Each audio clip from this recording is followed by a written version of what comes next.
Patrice Talon a sacrifié jeudi dernier à une tradition devant la représentation nationale. Il s'est prononcé sur l'état de la nation, un exercice annuel prévu par la Constitution béninoise. Nous assurons ici sur Club Média 7 le service après-vente de l'actualité. Et je reçois ce dimanche soir professeur Julien Gbaguidi, enseignant-chercheur à l'Université d'Abomey-Calavi. Professeur Julien Gbaguidi, bonsoir. Bonsoir, monsieur Lenaïk. Également avec nous pour cet exercice de décryptage de l'actualité de la semaine écoulée, Médis Agbenko, journaliste et chroniqueur politique. Médis Agbenko, bonsoir. Bonsoir, très cher confrère Lenaïk Agbazaou. Et également bonsoir aux téléspectateurs de l'émission Club Média 7. Nous aurons donc le plaisir de passer au peigne fin les grands axes de l'intervention du chef de l'État devant les élus du peuple. À l'international, nous allons nous intéresser à la présidentielle de 2024 aux États-Unis, Donald Trump qui a été déclaré inéligible dans l'État du Colorado.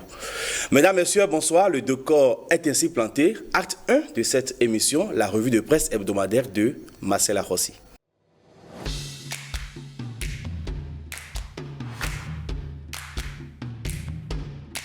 Exactement 40 minutes au chronomètre, Patrice Talon a balayé beaucoup de sujets, dont plus d'une dizaine d'entre eux pourraient retenir l'attention devant les députés. Des avancées sont indiquées par le chef de l'État sur plusieurs fronts au bout des différentes réformes et multiples chantiers. Des perspectives aussi pour poursuivre le PAG2. En 2024, la mise en service par exemple du centre hospitalier international d'Abomey-Calavi, la réhabilitation des infrastructures sanitaires dans tout le Bénin et la poursuite de l'effort éducatif et la formation professionnelle. Pas moins de 40% du budget général 2024 sera consacré à la demande sociale et bien d'autres chantiers de développement économique et de l'emploi pour renforcer l'inclusion économique et sociale sur l'ensemble du territoire. Un discours flatteur au sens de Soleil Bénin Info. Bénin intelligent note sa constance dans l'engagement pendant que l'économiste du Bénin revient sur les 12 milliards de francs CFA à accorder au microcrédit en 2024. Le Bénin se construit, les résultats sont visibles, rapporte l'événement précis. Gouvernance locale. Les secrétaires exécutifs ne sont-ils pas en sécurité? Lundi, on le voyait à la une du quotidien Le Potentiel quand le journal titre au rouge SE, un fauteuil d'enfer et de mort dans les mairies. Le lendemain, c'est en manchette que le matinal parle de faible sécurité des secrétaires exécutifs. Limogeage, démission, conflit d'attribution. Voici le lot des mairies depuis la nomination dans les 77 communes des premiers secrétaires exécutifs en avril 2022. La réforme n'est finalement pas la clé du développement telle qu'elle a été présentée avant sa mise en œuvre, s'inquiétait depuis octobre Gaskiani Info. Les nombreuses démissions consécutives aux difficultés de cohabitation entre ces patrons de l'administration communale et les maires appellent à une refonte de la réforme dans le sens du renforcement de la sécurité de leurs fonctions, tente de suggérer le matinal. Gaskiani y va avec des dates et des références. 21 septembre 2023, le secrétaire exécutif de la mairie de la commune lacustre des Aguégués suspendu de ses fonctions. 29 septembre, le SE de la mairie d'Abomey dépose le tablier. Dans sa lettre de démission, il évoque des raisons de convenance personnelle. Des investigations ont révélé que l'ambiance de travail y était devenue délétère au fil des mois et qu'il y avait des conflits d'attribution autour des actes administratifs. 12 avril 2023, le Conseil des ministres annonce le limogeage de 3 SE, en l'occurrence ceux de Cotonou, de Semepodji et de Houeyogbe. Pour justifier cette révocation, le gouvernement affirme que les mises en cause sont coupables d'actes constitutifs de violation des règles de déontologie administrative, de l'orthodoxie financière, d'abus de pouvoir et ou d'atteintes graves aux intérêts de la commune. Entre ces deux départs, plus ou moins forcés, plein d'autres ont perdu leur travail au point où aujourd'hui, dans l'opinion, la fonction de secrétaire exécutif a perdu sa signification première, celle d'être un vecteur de bonne gestion et de développement des collectivités locales, estime le journal, alors que la page liée au sulfureux feuilleton de la démission de la secrétaire exécutif de la commune de Tukuntuna vient à peine d'être tournée. La réforme structurelle du secteur de la décentralisation a encore fait parler d'elle avec le décès le 14 décembre 2023 de Dame Marie-Rose Mehentor Singbo, secrétaire exécutive de la mairie de Banté. Quoique prématurée et tragique, cette disparition aurait été perçue comme une mort naturelle si courant le week-end d'avant, un audio prétendument attribué à l'illustre disparu de son vivant n'avait embrasé la toile, relève le matinal. Pour l'heure, l'authenticité de cet audio, au contenu à la fois écœurant et révoltant, reste à être attestée. Mais cette mort remet sur le tapis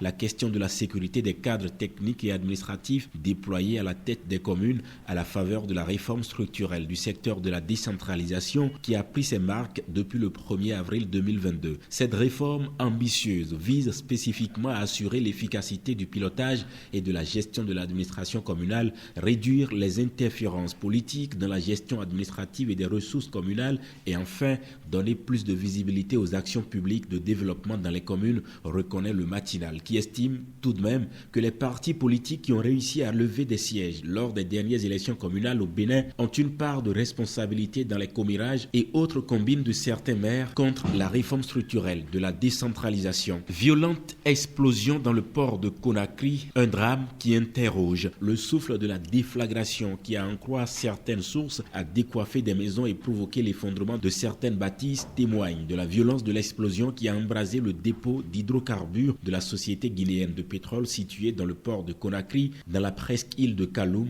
centre administratif et des affaires de la capitale guinéenne. L'onde de choc a été ressentie jusque dans la banlieue où des habitants apeurés se demandaient ce qui leur arrivait. Au moment où le confrère du Faso traçait ses lignes, il n'y avait pas encore de bilan officiel, mais plusieurs témoignages sur le sinistre faisaient état d'un balai incessant d'ambulances convoyant de nombreux blessés à l'hôpital dans un décor apocalyptique où se dégageait une immense colonne de fumée et de flammes. La solidarité s'organise, la réponse de l'État cependant se met en place, tant bien que mal, constate RFI.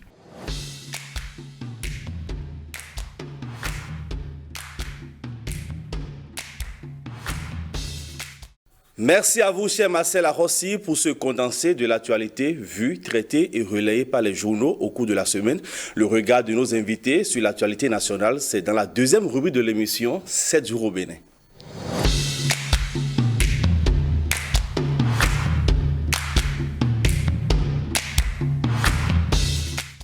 Professeur Julien Baguidi, vous êtes professeur titulaire des sciences du langage des universités du CAMES. Avant d'évoquer le contenu même du discours du chef de l'État, je voudrais que vous portiez un regard sur la posture du président de la République face aux élus du peuple. Merci, monsieur le journaliste. Vous me demandez d'apprécier la posture du chef de l'État face à la représentation nationale. Je peux dire tout de suite que c'est une posture de responsable et en même temps une posture de respect envers les élus du peuple et envers la nation tout entière. Alors, qu'est-ce que nous avons constaté? Il fallait sacrifier à la tradition et aller parler de l'état de la nation devant la représentation nationale. C'était non seulement un devoir, mais aussi et surtout un compte rendu à tout le peuple, une reddition de comptes pour son deuxième mandat. Mehdi Sagbenko, je vous fais pratiquement la même adresse. Alors, avant d'égrener les grands axes de l'intervention du président de la République face à la représentation nationale, analyse de sa posture. Merci bien, chers confrères. C'est qu'à l'occasion de cette allocution, nous avons pu observer un chef d'État qui a pu faire preuve, qui a du moins fait preuve d'une bonne communication.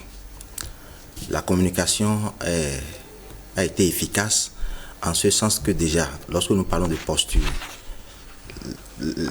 dans la démarche de déroulement du discours, après en lisant, regarder l'auditoire, sourire aux lèvres, sont des constats qui participent de l'efficacité de ce grand oral, de cette communication que constitue le discours sur l'état de la nation prévu par l'article 72 de notre Constitution.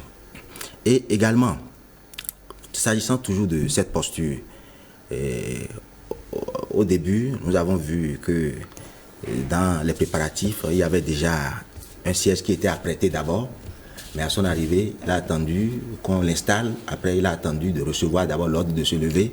Donc, c'est des comportements très simples, mais qui montrent qu'il s'agit d'un invité qui a le sens de respect de l'institution parlementaire dont il est le visiteur. Donc, ça, c'est des éléments très, très, très importants que j'ai pu observer. Maintenant, dans l'exécution même du discours Et il faut également voir un peu le comportement de l'assistance, c'est-à-dire du Parlement ou bien des parlementaires lors de la présentation du chef de l'État, on note de la part des députés de la mouvance des acclamations. Donc c'est une allocution qui s'est déroulée de façon entrecoupée par des acclamations, surtout chaque fois quand le chef de l'État dit le Bénin est premier dans tel domaine, le Bénin...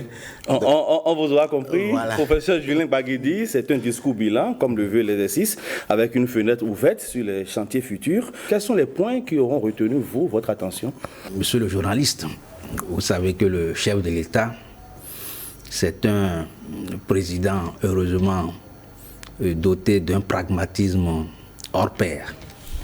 Alors nous avons retenu un chef de l'État qui est venu rappeler sa politique de gouvernance globale. Et parlant de sa politique de gouvernance globale, on a compris qu'il est en train de faire renaître le Bénin afin que le Bénin soit révélé au monde entier.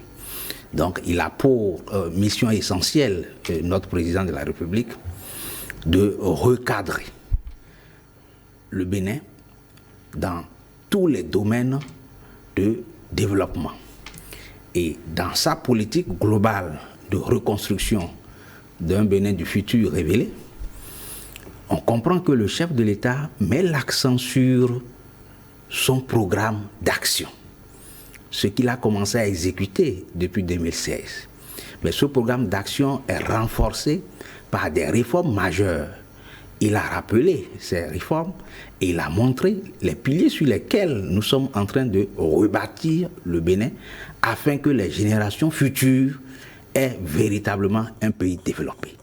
Et vous avez vu dans sa conclusion pratiquement, il a évoqué toute sa fierté pour le Bénin parce qu'il sait là où il est en train de conduire le Bénin, il sait là où il est en train de conduire les Béninois.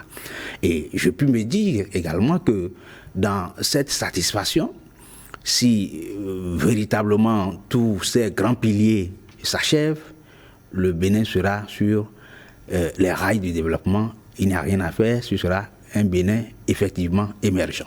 Entre autres merveilles citées, c'est un site où s'opère une véritable révolution numérique, la zone industrielle de Glodigbe, dont la réputation traverse désormais les frontières.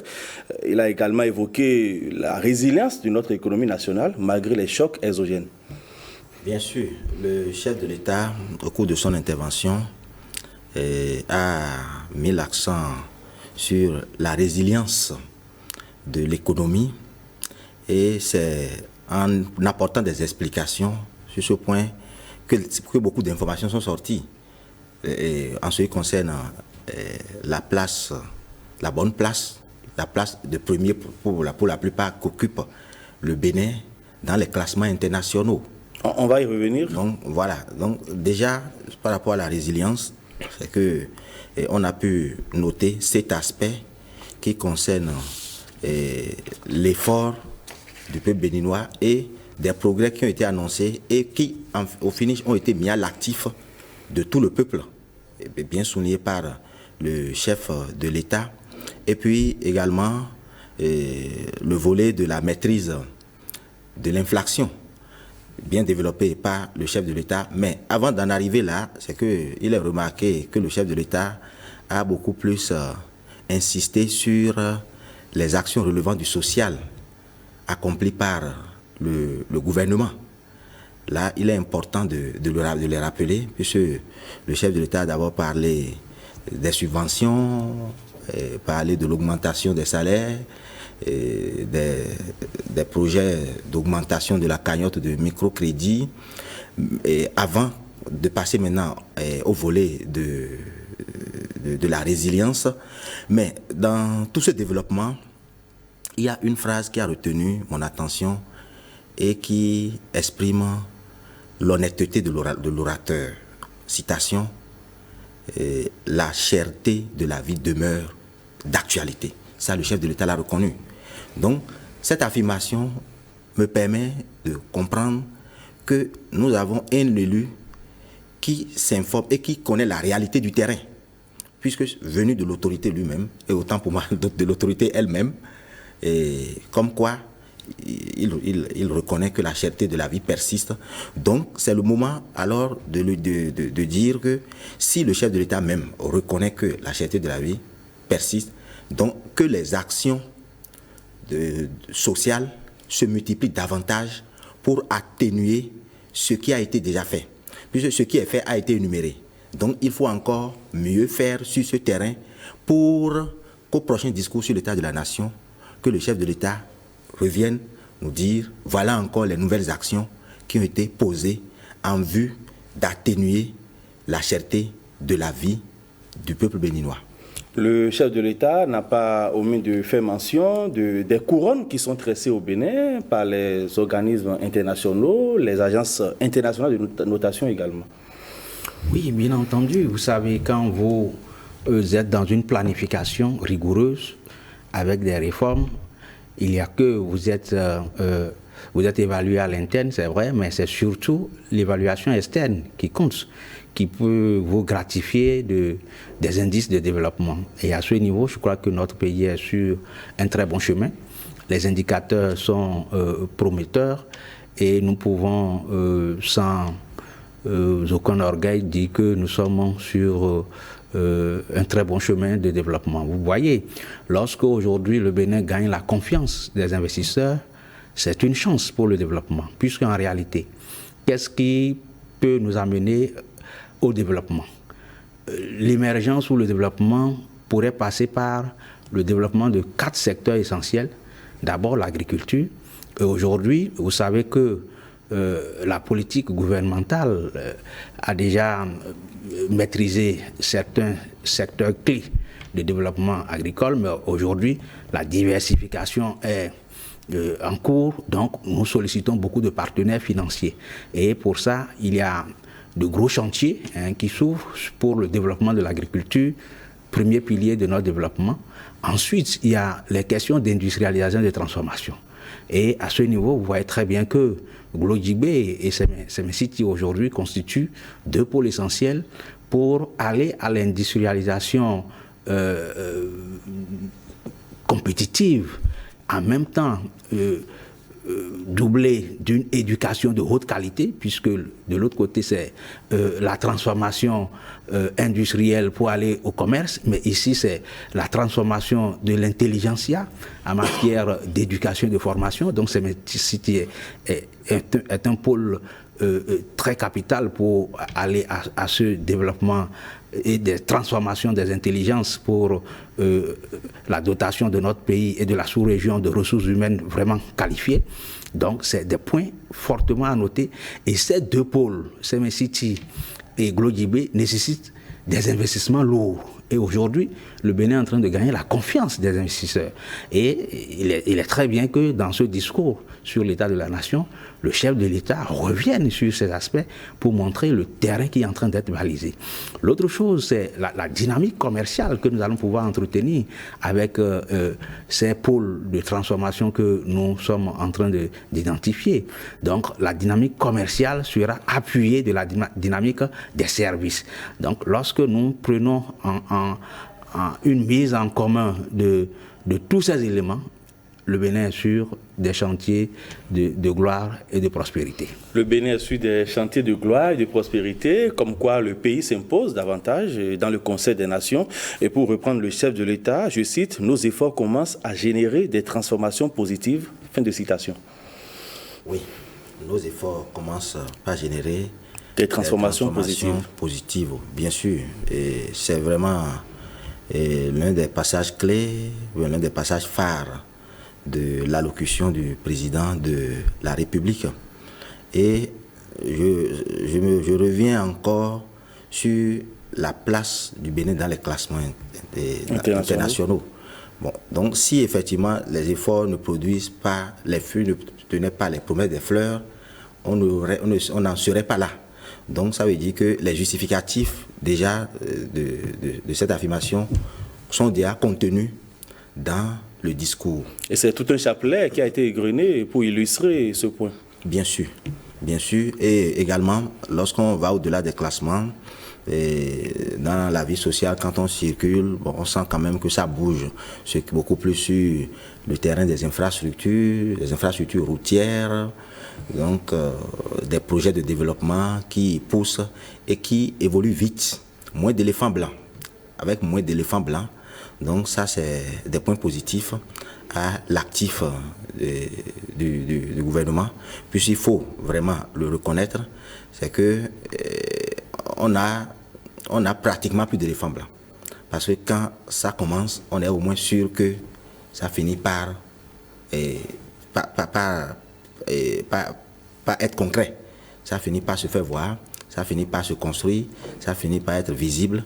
Donc, lorsque le chef de l'État dit que nos efforts commençaient par générer des transformations positives. Donc, cette transformation résulte également d'une nouvelle politique de gestion, de gouvernance qui impacte ce que nous observons et qu'il est vraiment souhaitable que les choses aillent dans ce sens et que les transformations soient de plus en plus visibles, puisque la finalité, ce que nous recherchons tous, tout le monde en tant que citoyen, c'est le développement et l'émergence du pays.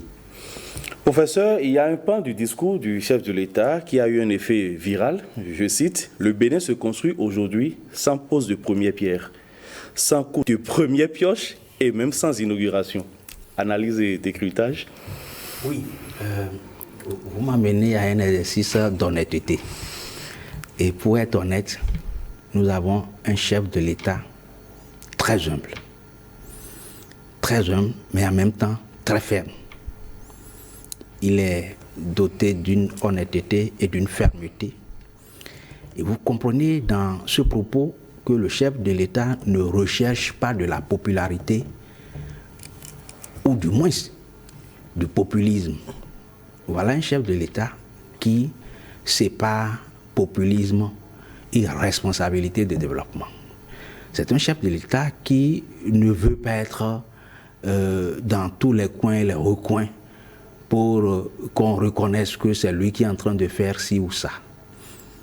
Pas de pose de première pierre, pas de marche de soutien parce qu'on a réalisé telle infrastructure dans telle zone.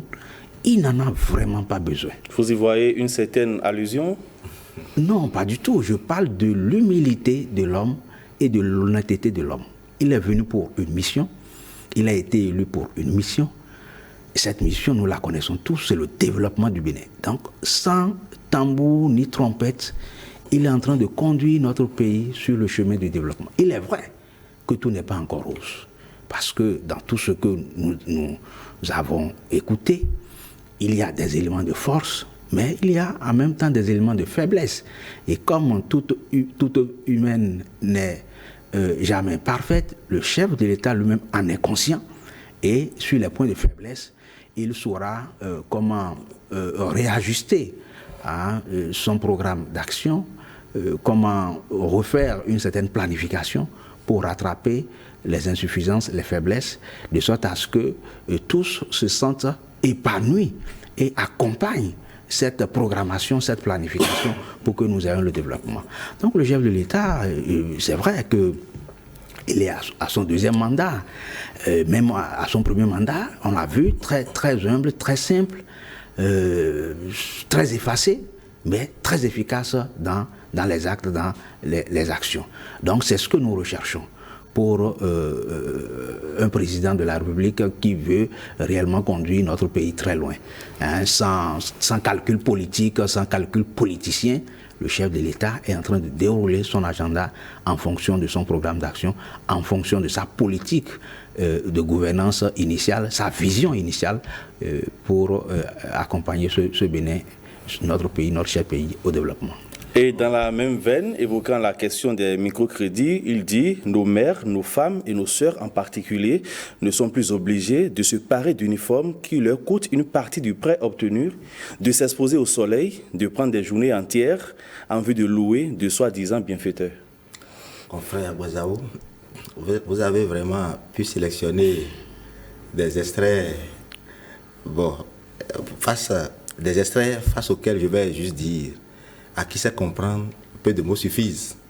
Parce que déjà, commençant par le premier extrait que vous avez évoqué, le Bénin se construit sans pose de première pierre et sans coup de pioche.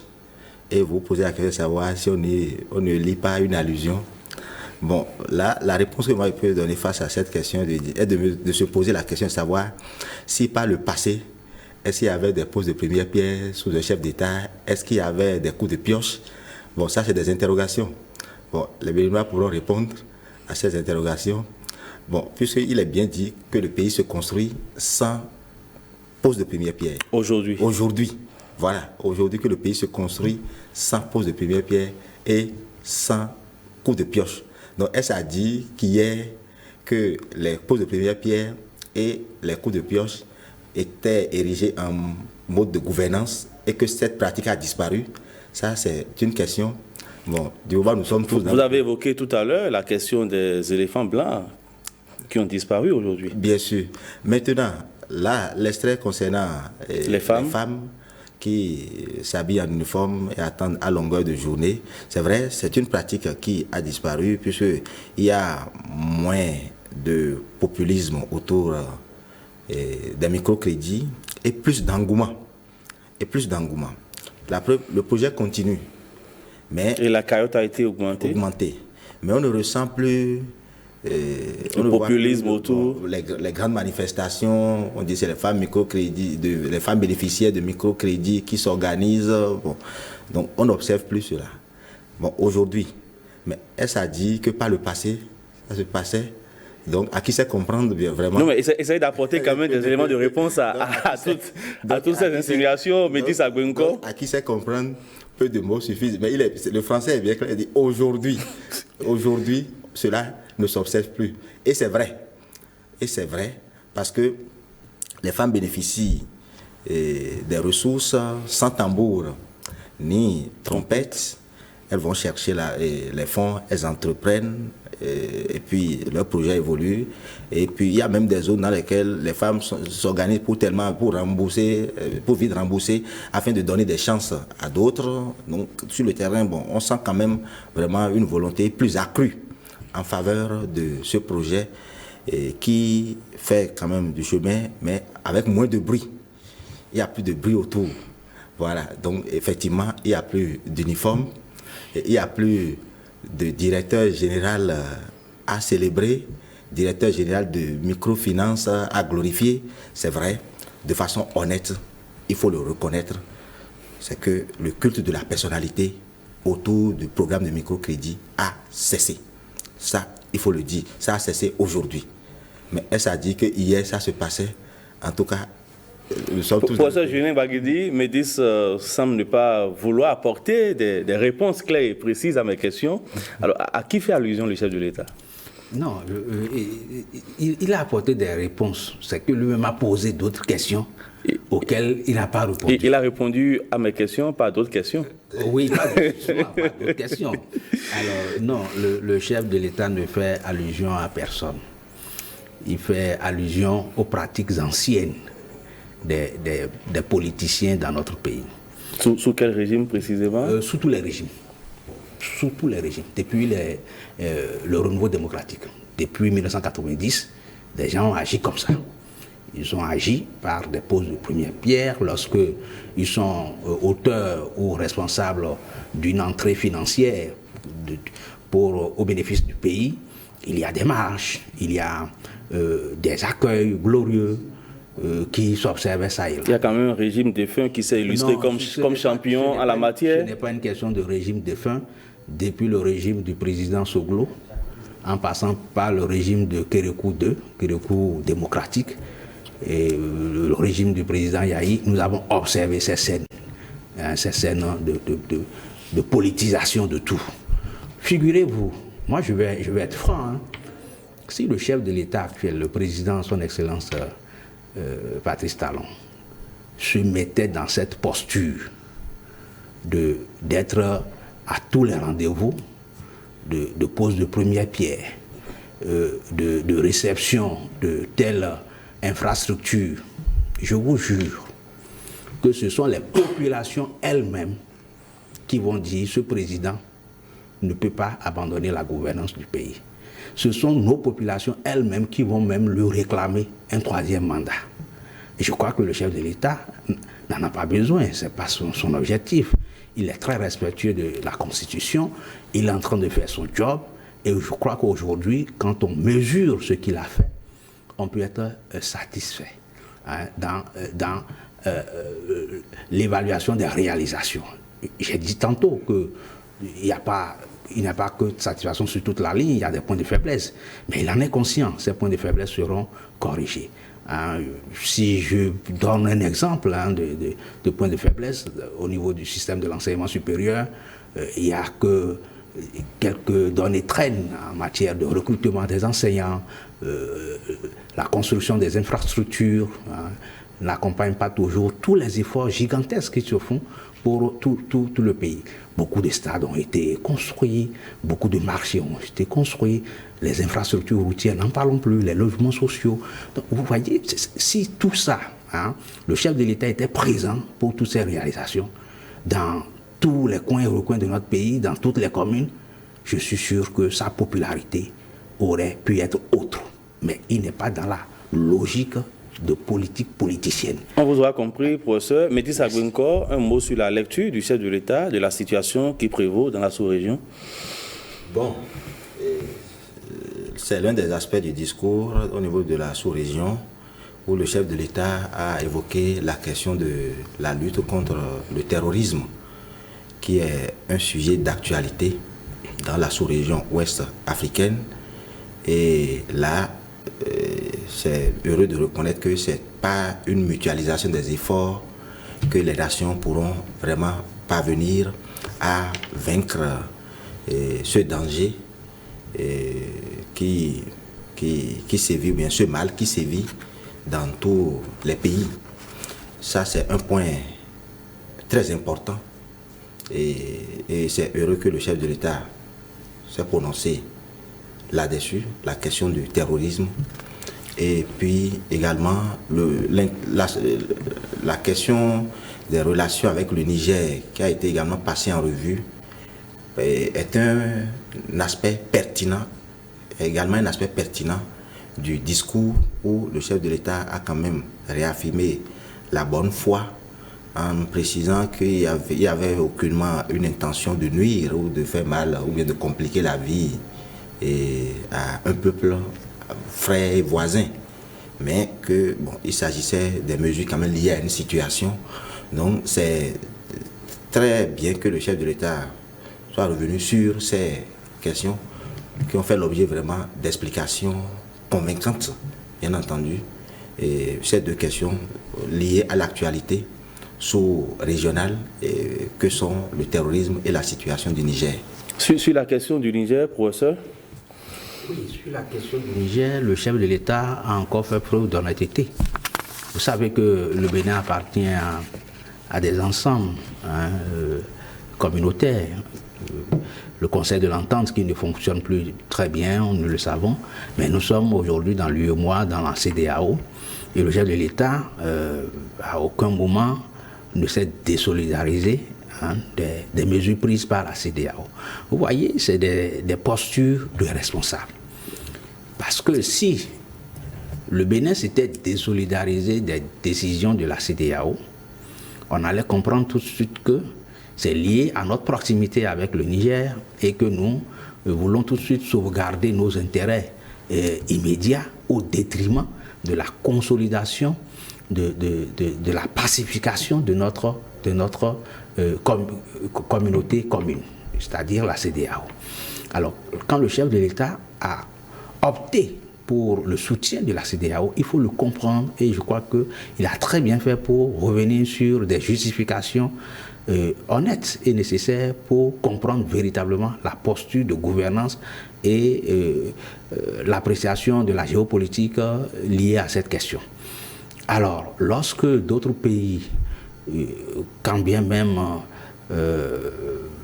appartenant à la CEDEAO, n'ont pas pu respecter les règles ou les tests de la communauté, cela est un peu désolant. Je voudrais, sans faussement citer un pays, nous avons vu des pays prendre des résolutions pour contourner tout ce qui a été pris comme mesure.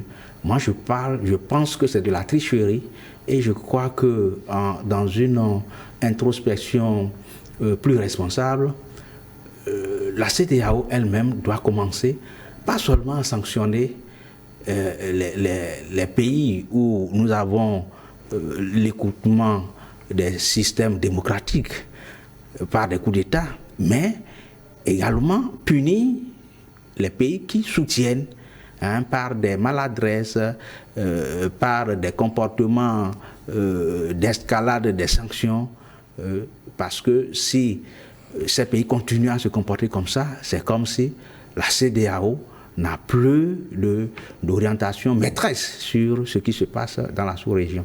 Donc il va falloir que l'on prenne des doubles mesures, punir les pays qui ne respectent pas les systèmes démocratiques, punir également ceux qui les soutiennent dans ce sens. Il est vrai que moi j'ai toujours pensé qu'il faut privilégier la voie de la diplomatie, la voie du dialogue. C'est très important. La voie de la médiation. De la médiation. On ne peut pas, dans notre sous-région, prôner une guerre contre un peuple frère du Niger. Non, mais il faut continuer la négociation, il faut continuer avec la voie diplomatique.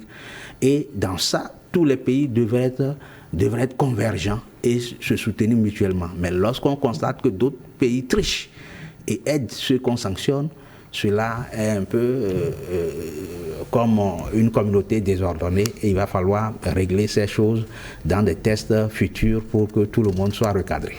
Je reste avec vous, chers analystes, pour appâter le boulevard de la troisième rubrique de l'émission Interactu.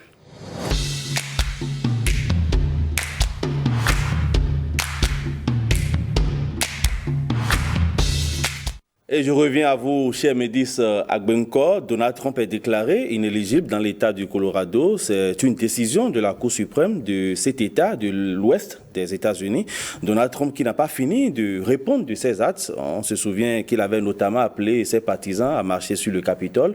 Il aurait contesté également les résultats de la présidentielle de 2020 dans un État du sud-est des États-Unis. Alors voilà un peu cette démêlée judiciaire. Vraiment, il faut dire que l'ancien président des États-Unis, Donald Trump,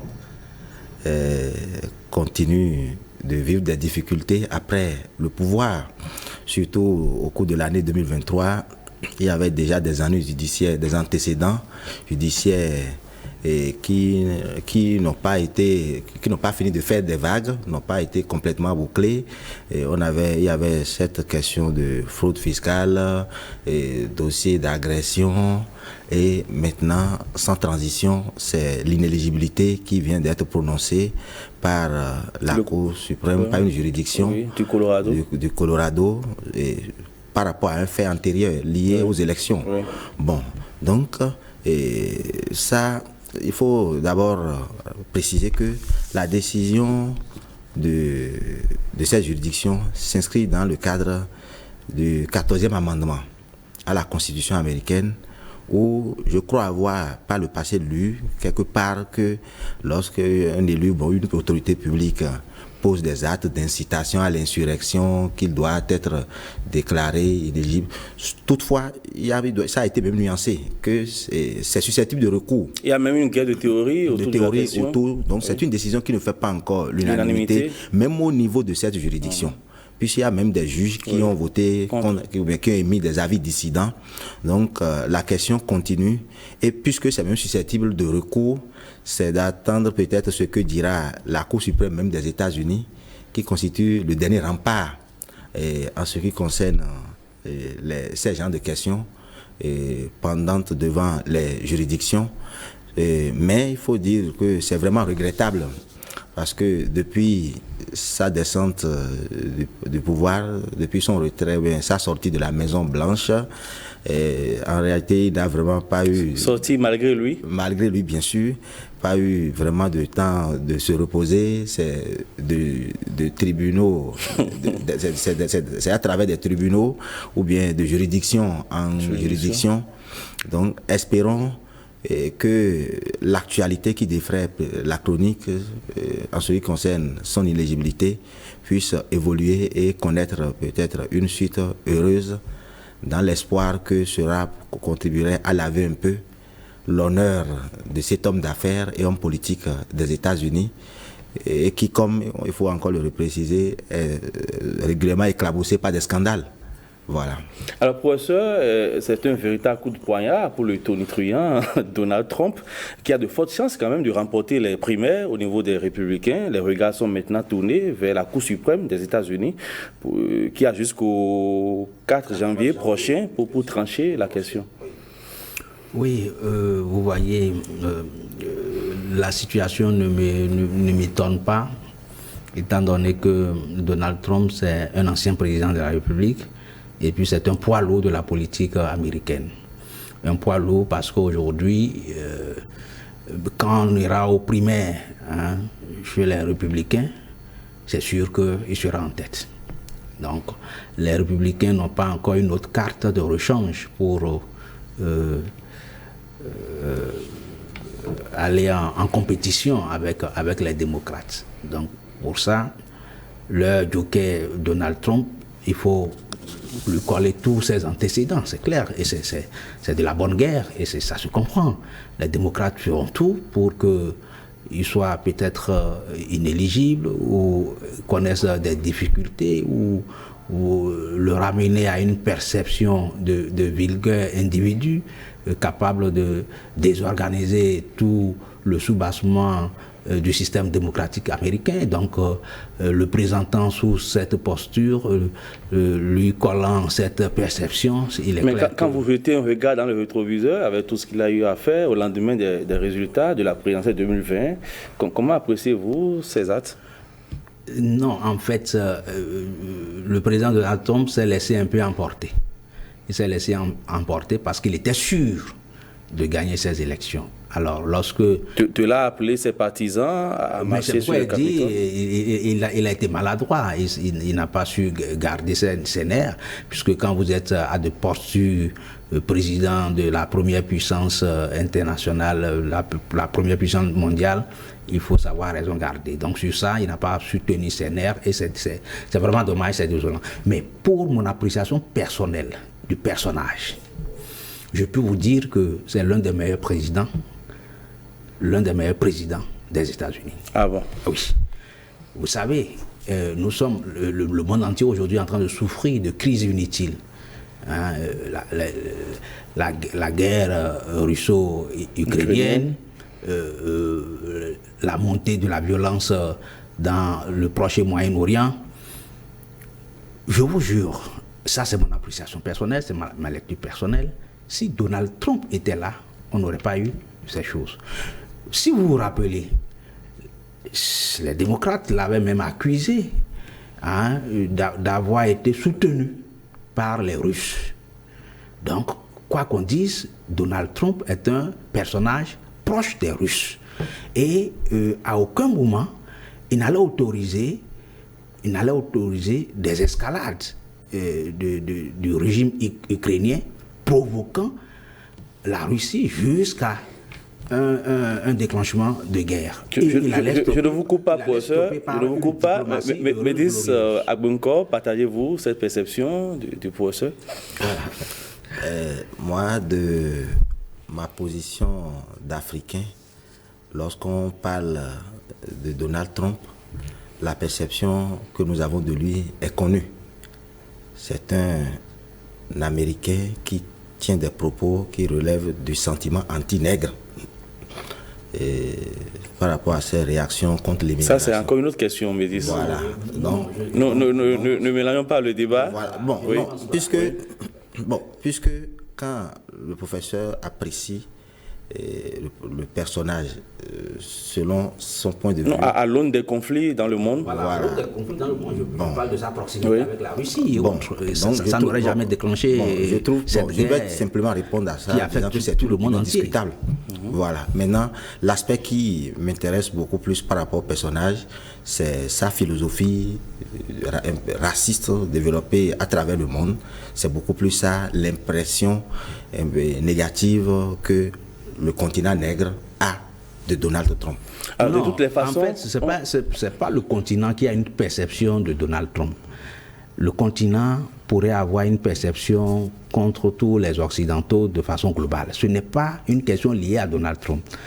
De façon globale, c'est aux Africains d'aller à une renaissance. Et une renaissance requiert notre positionnement par rapport à notre autodétermination et à l'estime de soi. Nous avons des comportements entre nous-mêmes un peu décevants. Nous devons recourir à une rééducation d'estime de soi, puisque quoi qu'on dise, les Occidentaux ne changeront pas. Malheureusement, chers débatteurs, nous sommes tenus par le temps. Nous sommes tenus par le temps. Perçu l'Afrique comme autre. Et c'est pourquoi aujourd'hui, une possibilité de diversification des relations avec les Russes, les Indiens, les Chinois est une porte heureuse. On aura d'autres occasions pour faire encore ce débat. Dernière ligne droite de l'émission, à présent, Potin de la Toile.